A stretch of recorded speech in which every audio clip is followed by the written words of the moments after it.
তৃণমূলের যে সমস্ত নেতা নেত্রীরা ইতিমধ্যেই আনন্দ উল্লাস করা শুরু করেছেন, পারলে এক্ষুনি গিয়ে দোকান থেকে নতুন জামা কাপড় কিনে এনে পরা, ঠিক রোববারের দুপুরের মতন বাড়িতে মাংস ভাত রান্না করা, সন্ধ্যাবেলা অর্ডার দিয়ে দেওয়া বক্সের জন্য বা অন্যান্য পার্টির সরঞ্জামের জন্য সন্ধ্যাবেলা পার্টি টাটি করবেন বলে অলরেডি যারা ভেবে রেখেছে, তাদের উদ্দেশ্যে বলছি আনন্দ উল্লাস গুলো করার আগে দু একটা কথা মন দিয়ে একটু শুনুন। শুভেন্দুবাবু 2022 সালে ডিসেম্বর মাসে রাজশেখর মান্থার যে অর্ডারটি পেয়েছিলেন সেটা হচ্ছে was in the nature of an interim.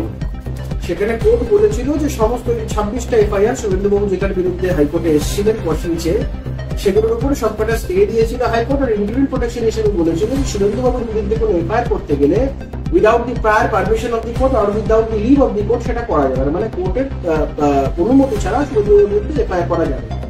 That was in the nature of N interim, একটা অন্তর্বর্তী নির্দেশ ছিল। পরবর্তীকালে এই মামলাটা নিয়ে দীর্ঘদিন শুনানি হয়, গঙ্গা দিয়ে অনেক জল বয়ে যায়। এই মামলাটি আলটিমেটলি একটা ফাইনাল হিয়ারিং এর স্টেজে আসে এবং সেটা হয় এবং আলটিমেটলি জজ সাহেব আজকে তার জাজমেন্ট শোনায়। ফাইনাল যখন জাজমেন্ট জজ সাহেব শোনায় তখন ইট ইজ অ্যাপারেন্ট যে ইন্টারিম জায়গাগুলো, ইন্টারিম মেজারের জায়গাগুলো আর থাকে না। তখন ফাইনাল রিলিফ নিয়ে আলোচনা হয়, যে মূল প্রেয়ারটা শুভেন্দুবাবুর ছিল সেটাকে অ্যাড্রেস করা হয়।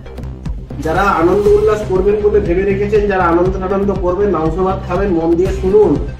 15টা মামলা রাজ্য সরকার যেগুলো শুভেন্দুবাবুর বিরুদ্ধে করেছিলেন সেগুলোকে সর্বৈব খারিজ করেছে হাইকোর্ট, ওয়াশ করে দিয়েছে।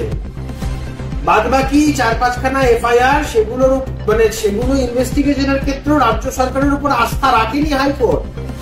এসআইটি ফরমেশন করে দিয়েছে, এসআইটি করে বলেছে সিবিআই এবং রাজ্য প্রশাসন তারা যৌথভাবে ইনভেস্টিগেট করবে। রাজ্য প্রশাসনের উপরে আস্থা রাখলে সিবিআই কে নিয়ে জয়েন্টলি সেখানে এসআইটি হতো। তো যারা আনন্দ উল্লাস করছেন তাদের বোঝা উচিত এই লড়াইয়ে জয় শুভেন্দু অধিকারীর হয়েছে। তারা কি আদতে শুভেন্দু অধিকারীর এই বিজয়ের জন্য তারা আনন্দ উল্লাস করছেন? করলে করুন, কোনো বাধা নেই।